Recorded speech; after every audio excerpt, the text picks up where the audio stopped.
So guys, কি আর কোনো দুঃখের কথা।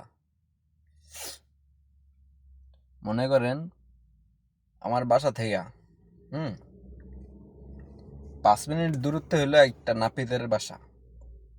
তো ওইখান থেকে নাপিতটা মনে করেন হাইটে আসবো না। আমার বসের যখন শেভ করতে হয় বা চুল কাটতে হয়, যখন কারণ উনি বয়স্ক মানুষ, এই জন্য ওই নাপিতকে নিয়ে আসতে হয়, বাসায় নিয়ে আসে। তো 5 মিনিটের দূরত্ব রাস্তা ওই লোক হাইটে আসবে না, ওর জন্য গাড়ি পাঠায়। মানে এই যে আমি এখন দিয়ে আসলাম, আগে উসিলা দিত যে ওর নাকি গরম, কুয়েতে অনেক গরম পড়ে, গরমের মধ্যে ও ঘর থেকে বের হতে পারে না, হাইটে আসবে না। অথচ ওর দোকান হলো 10 মিনিট দূরত্বে জামিয়ার মধ্যে, ওইখানেও হাইটা যায়।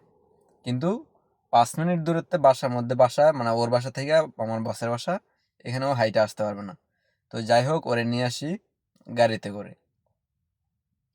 আর আমার বস, ঠিক আছে, একটা নাপিতের জন্য গাড়ি পাঠায় 5 মিনিট দূরত্বে, আর আমারে 10 মিনিট দূরত্বের জায়গায় হাইটা পাঠায়। যেমন মনে করেন একদিন গাড়ি নেই, ঠিক আছে, গাড়ি বাইরে গেছে। তো আমি বাসায় আছি, আমারে বলতেছে এই ইয়াতে যা, জামিয়ায় যা। তা আমি বলি আমি তো গাড়ি নেই। বলে গাড়ি নেই, সমস্যা না, হাইটাই যা। বুঝেন, তার কত পিরিতে একটা নাপিত আনবো, মানে তার প্রয়োজনে একটা নাপিত নিয়ে আইবো গাড়ি দিয়া, ঠিক আছে, 5 মিনিট দূরত্বের জন্য।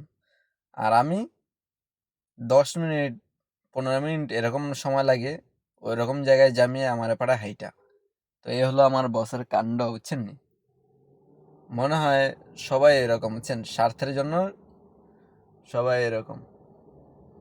আর আমরা ঘরের লোক না, আমাদের মনে করেন উড়াদুরা খাটায়। এই জন্যই বললি আপনারা ভাই, কেউ যদি বিদেশে আসেন, হ্যাঁ, ঘরের কাজের ভিসায়, সেটা যেই কোনোটাই হোক, কারণ ঘরের কাজের ভিসার মধ্যে খুব কম লোকই আছে আরামে আছে, খুব কম লোক। আর বেশিরভাগই লোক প্যারায় আছে, আর ছাড়তে পারে না। ওই যে বললাম, কিস্তির উসিলায় লোন কইরা এখন তো মানুষ 10 লাখ 12 লাখ দিয়ে আসতেছে, ঠিক আছে। তো এত টাকা খরচ করে আইসা মানে ফাইসা যায় যে আরে যেই টাকা খরচ করে আসছে অন্তত ওই টাকাটা তো উঠেই। আর এই টাকা উঠেই তো কমপক্ষে 7-8 বছর লাইগা যায়। তো এই হলো অবস্থা। আপনারা যারা ভাই আসেন, বুঝে শুনে আসবেন, কাজ সম্পর্কে যাই না আসবেন।